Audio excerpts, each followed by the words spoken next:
Wyobraź sobie noc na spokojnych wodach cieśniny singapurskiej. Wśród setek statków płynie on, USS John S. McCain, okręt wojenny marynarki USA.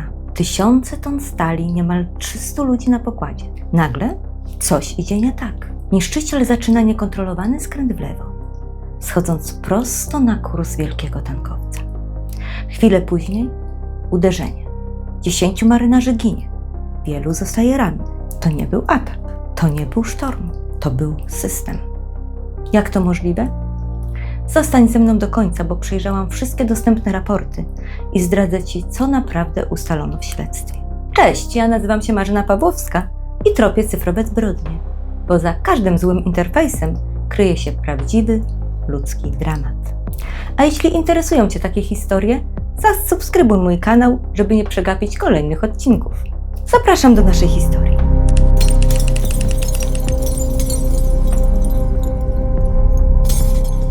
Noc w cieśninie singapurskiej. Ciemność rozpraszają setki świateł. Każde należy do innego statku.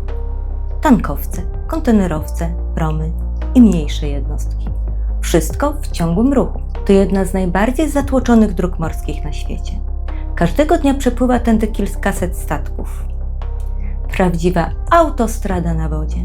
Na horyzoncie migoczą światła Singapuru i Malezji.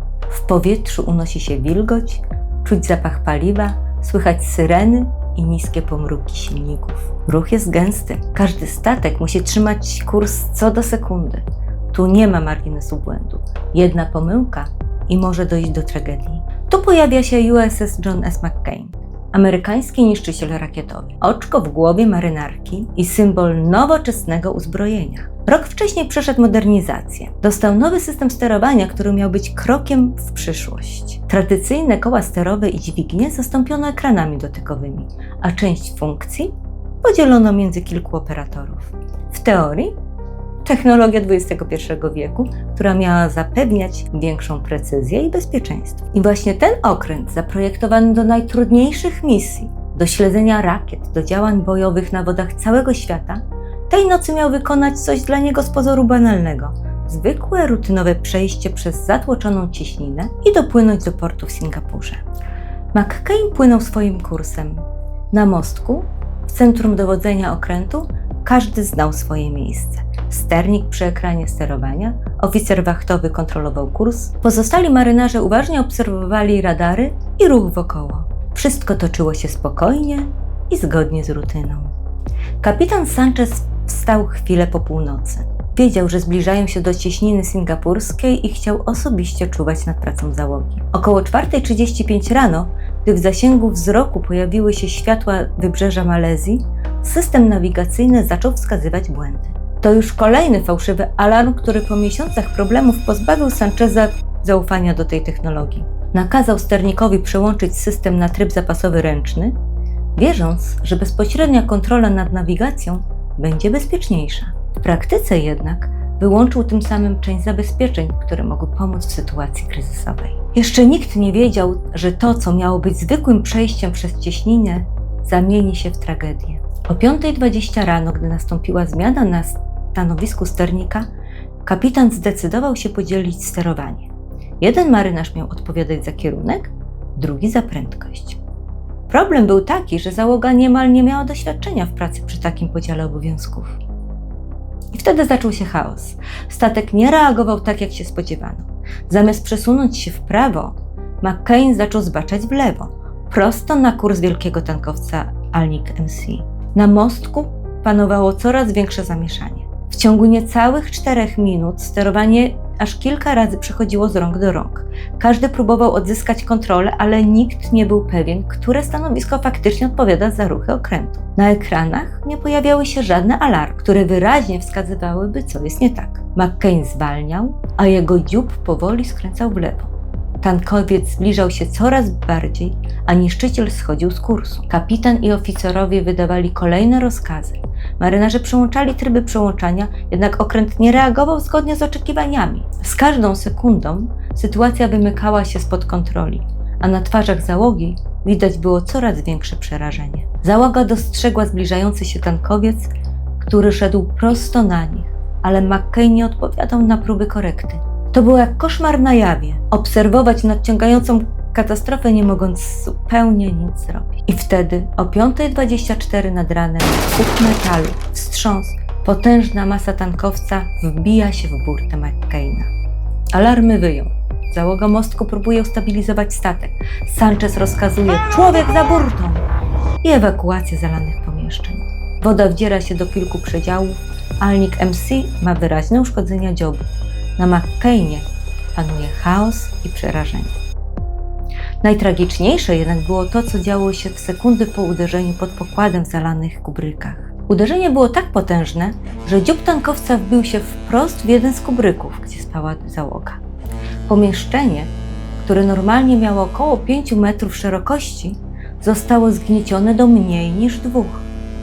W środku było 12 marynarzy. Przeżyło tylko 2.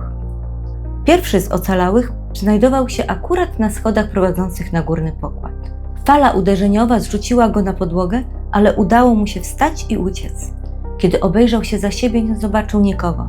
Pamiętał jedynie 2 kolegów szykujących się do wachty.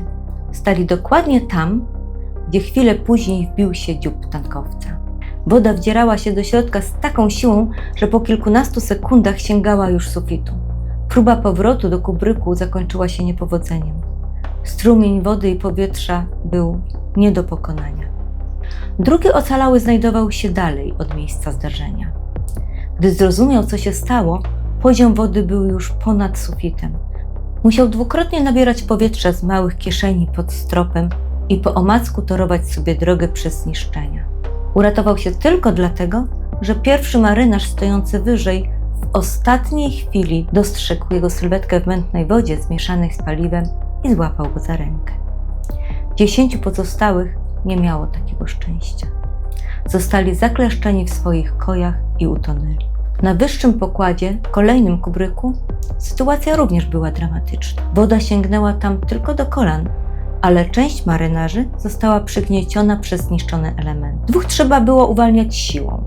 Dopiero po kilkudziesięciu minutach udało się rozbić metalowe fragmenty i wyciągnąć ich na powierzchnię. Jeden z nich spał na najniższej koi, tuż nad podłogą. Uderzenie tak go przycisnęło, że na zewnątrz wystawała tylko stopa. Czuł, jak poziom wody rośnie i był pewien, że zginie. Ocalał tylko dzięki temu, że jego koja została wyrwana kilka centymetrów do góry. Gdyby została na miejscu, znalazłby się całkowicie pod wodą i nie miałby szans. Ale co się właściwie stało? Pierwszym poważnym problemem był brak zaufania do nowego systemu. W ciągu zaledwie miesiąca przed katastrofą IBNS aż 60 razy zgłaszał awarię. Za każdym razem okazywało się, że to tylko fałszywy alarm. Kapitan Alfredo Sanchez coraz mniej wierzył w tę technologię. W krytycznych sytuacjach wolał przełączać sterowanie na tryb ręczny. Można to porównać do samochodu z nowoczesnym autopilotem, który co kilka dni nagle pokazuje komunikat. Awaria systemu hamulcowego, awaria silnika, a po chwili okazuje się, że wszystko działa jak należy. Ile razy zaufałbyś jeszcze takiemu samochodowi? Kapitan McCaina uznał, że bezpieczniej będzie odłączyć elektronikę i zdać się na klasyczne sterowanie.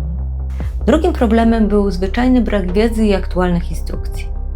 Ani załoga, ani kapitan Sanchez, ani nawet marynarka wojenna nie zdawali sobie sprawy, że przełączenie w tryb zapasowy ręczny wyłącza wszystkie zabezpieczenia. Instrukcja obsługi w ogóle nie tłumaczyła, jak wykonywać niektóre manewry w tym trybie. A ta, która leżała na pokładzie McCaina, była nieaktualizowana od 3 lat. A przypominam, że system cały został zmodernizowany rok wcześniej. To tak, jakbyś kupił nowy samochód, a w schowku znalazł instrukcję do innego modelu. Siadasz za kierownicą i nagle okazuje się, że kluczowe funkcje działają zupełnie inaczej niż opisano, a w ogóle to instrukcja do diesla, a ty siedzisz w elektryku. Trzeci problem był czysto interfejsowy. System nie pokazywał jasno, które stanowisko w danej chwili ma kontrolę nad sterem czy prędkością. Efekt? Marynarze wydawali polecenia, ale nikt nie miał pewności, czy ich ruch faktycznie przekłada się na zachowanie okrętu. To trochę tak, jakby w samochodzie zamontować 3 kierownice i kilka kompletów pedałów. Kierowcy siedzą obok siebie, każdy próbuje skręcać albo hamować, ale nikt nie wie, która kierownica w danym momencie działa i który pedał jest aktywny, a samochód w tym czasie pędzi po zatłoczonej autostradzie. Czwartym i jednocześnie chyba najbardziej absurdalnym problemem był po prostu zwykły checkbox. Na ekranie sterowania znajdowało się małe okienko z napisem gang, nazywane w raporcie jako gang button, choć w rzeczywistości wygląda jak checkbox. Ten niewinnie wyglądający przycisk decydował o czymś fundamentalnym. Czy obie śruby okrętu pracują razem, czy każda osobno. Gdy pole było zaznaczone, silniki działały w parze i statek płynął prosto. Wystarczyło jednak jedno kliknięcie, by je rozdzielić. Raport mówi, że podczas zmiany kontroli nad śrubami przenoszonej stopniowo jedna po drugiej, system automatycznie wyłączył ten przycisk bez świadomości załogi. W efekcie, gdy operatorzy myśleli, że zwalniają prędkość obu śrub jednocześnie, w rzeczywistości zwalniali tylko jedną z nich. Powodowało to asymetrię sił napędowych, przez co statek niezamierzenie zaczął skręcać w lewo. To tak jakby w samochodzie był mały kwadracik na ekranie, który jednym tapnięciem zmienia logikę działania kół. Zaznaczone? Wszystkie kręcą się równo. Odznaczone?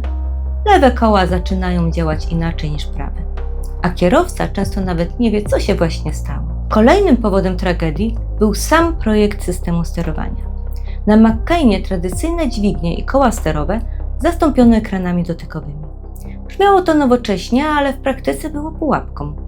W stresie i pod presją takie ekrany działały gorzej niż klasyczne rozwiązania.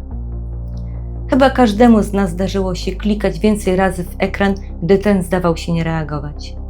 Na fizycznym kole sterowym czujesz opór, widzisz jego pozycję i masz pewność, że faktycznie skręcasz. Na ekranie dotykowym tego nie było. Wystarczyło kliknąć nie ten przycisk albo nie zauważyć, że opcja się przełączyła i statek reagował zupełnie inaczej niż oczekiwał operator. To trochę tak jak w samochodzie, gdy zamiast zwykłej kierownicy i pedałów dostajesz tablet z ikonami. Chcesz skręcić? Wciskasz wirtualny przycisk, ale nie czujesz żadnej reakcji. Dopiero po chwili orientujesz się, że auto nie jedzie tam, gdzie chciałeś. Na McCainie ten brak sprężenia zwrotnego i przeładowanie funkcjami stał się śmiertelną pułapką. W chwili kryzysu interfejs nie pomagał. On sam był źródłem chaosu. W raporcie oraz późniejszych badaniach wyraźnie wskazano, że ten rodzaj interfejsu był zbyt skomplikowany i przeciążony funkcjami, co sprzyjało błędom operatorów w sytuacjach awaryjnych. Przyczyn tragedii było wiele. System wdrożony w pośpiechu, brak szkoleń, instrukcje nieaktualne od lat i interfejs, który zamiast pomagać, mylił użytkowników. Zmęczenie załogi, wczesne godziny poranne, a w późniejszym etapie zdenerwowanie i stres też nie były bez znaczenia. Jednak kluczowy moment nastąpił wtedy, gdy rozdzielono śruby lewą i prawą. Załoga nie była tego świadoma. Od tej chwili każda decyzja na mostku tylko pogłębiała problem. Zamiast płynąć prosto, McCain zaczynał coraz mocniej skręcać w lewo. To tak, jakby w samochodzie nagle odłączyć jedną stronę napędu i zostawić włączone tylko koła po lewej. Kierowcy mogą kręcić kierownicą, naciskać gaz i hamulec, ale auto i tak ciągnie w bok. Prosto pod jadącego tira. I właśnie w ten sposób nowoczesny system sterowania zamienił rutynowy rejs w katastrofę. To nie była jedna pomyłka człowieka. To była seria błędów projektowych, złych decyzji i niejasnych interfejsów, które razem tworzyły śmiertelną pułapkę. To była prawdziwa cyfrowa zbrodnia. Tragedia wynikająca z tego, że technologia została źle zaprojektowana i źle wdrożona. 10 marynarzy straciło przez to życie. Wyobraź sobie, że podczas prac nad tym odcinkiem trafiłam nawet na stronę anestezjologów. Przykład USS McCain spowodował refleksję u tej grupy zawodowej. Czy aby na pewno ich systemy projektowane i wdrażane są odpowiednio? Czy mają odpowiednią liczbę szkoleń? Ja myślę, że dzisiejsza historia powinna zatrzymać chwilę nas wszystkich. Czy systemy, których używamy, są naprawdę dobrze zaprojektowane? Czy ich interfejsy są zrozumiałe dla użytkowników? I jakie mogą być konsekwencje, gdy projektant pomyli się choćby w jednym szczególe? Może moje hasło brzmi jak górnolotny slogan, ale naprawdę za każdym złym interfejsem kryje się prawdziwy ludzki dramat. Czasem jest on mniejszy, jak w pierwszym odcinku, gdzie podzieliłam się z Tobą moją osobistą historią. Zapraszam Cię do jej wysłuchania. Czasem jednak dramat jest tak ogromny, jak katastrofa z 2017 roku, która kosztowała życie 10 ludzi, przyniosła tragedię ich rodzinom, a 48 marynarzy zostało rannych, że już nawet nie wypada wspominać o stratach finansowych. Po wypadku marynarka wojenna Stanów Zjednoczonych zdecydowała się zrezygnować z ekranów dotykowych i wrócić do klasycznych sterów. Czy trzeba było tragedii i 10 ofiar, żeby ktoś zauważył, że zwykłe koło sterowe bywa bezpieczniejsze niż ekran dotykowy? Dzięki, że byłeś ze mną do końca. Zasubskrybuj, aby dostać przypomnienie o kolejnym odcinku serii Cyfrowe Zbrodnie. Koniecznie podziel się w komentarzu swoją historią z upiornym interfejsem. Kto wie, może to właśnie Twój przypadek omówię w kolejnym odcinku. Do zobaczenia bądź do usłyszenia.